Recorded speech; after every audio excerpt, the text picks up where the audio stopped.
ముస్లింలు మరియు ముఖ్యంగా ఉలమాలు మరియు భారతదేశంలో చాలామంది తన ధనానికి, తన సంతోషానికి మరియు తన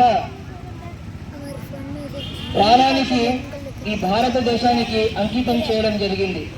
ఈరోజు ఎంతోమంది ఏమేమో చెప్తుంటారు, కానీ కొంతమంది సామెత చెప్తారు, గుడ్డు తినేవానికి ఏం కష్టం తెలుస్తుంది, గుడ్డు ఇచ్చే కోడికి తెలుస్తుంది అన్నట్టు ఈ భారతదేశానికి స్వతంత్రం తేవడానికి మన పెద్దలు ఇచ్చిన ఆ కష్టము, ఆ బలిదానము ఈరోజు కూడా మనము ఊహించుకుంటే ఎంతో ఇబ్బందిగా కనిపిస్తుంది.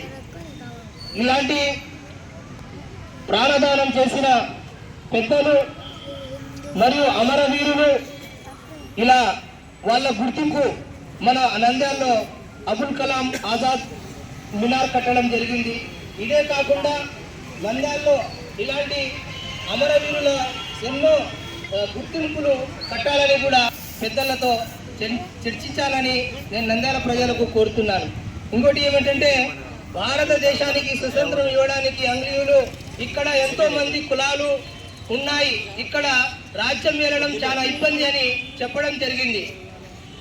కానీ మన పెద్దలు ఎంతో సూచించి కష్టపడి ప్రతి ఒక్క కులానికి, ప్రతి ఒక్క మతానికి, ప్రతి ఒక్క మానవులకు హక్కులు అన్ని జమ చేసి ఒక రాజ్యాంగం రాయడం జరిగింది.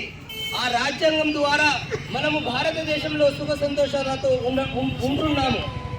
ఎప్పుడైతే ఈ మన భారత రాజ్యాంగానికి కూట్లు పొడవడం ముట్లు పెట్టినారో అప్పటి నుంచి భారతదేశంలో మళ్ళీ గొడవలు మొదలవుతున్నాయి.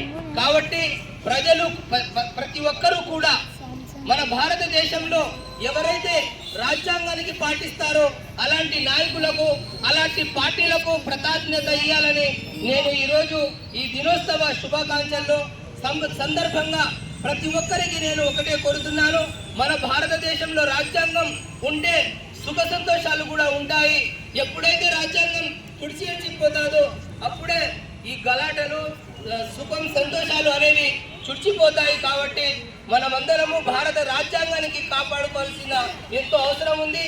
అలాంటి నాయకులకు ఎప్పుడైతే మనము ఎంచుకుంటామో, అలాంటి పార్టీలకు ఎప్పుడైతే మనం మద్దతు ఇస్తామో మన రాజ్యాంగం బాగుంటుంది. కాబట్టి ప్రజలందరూ గుర్తు పెట్టుకోవాలని ఈరోజు ఈ సందర్భంగా చెప్తూ జై భీమ్, జై భీమ్, జై హింద్.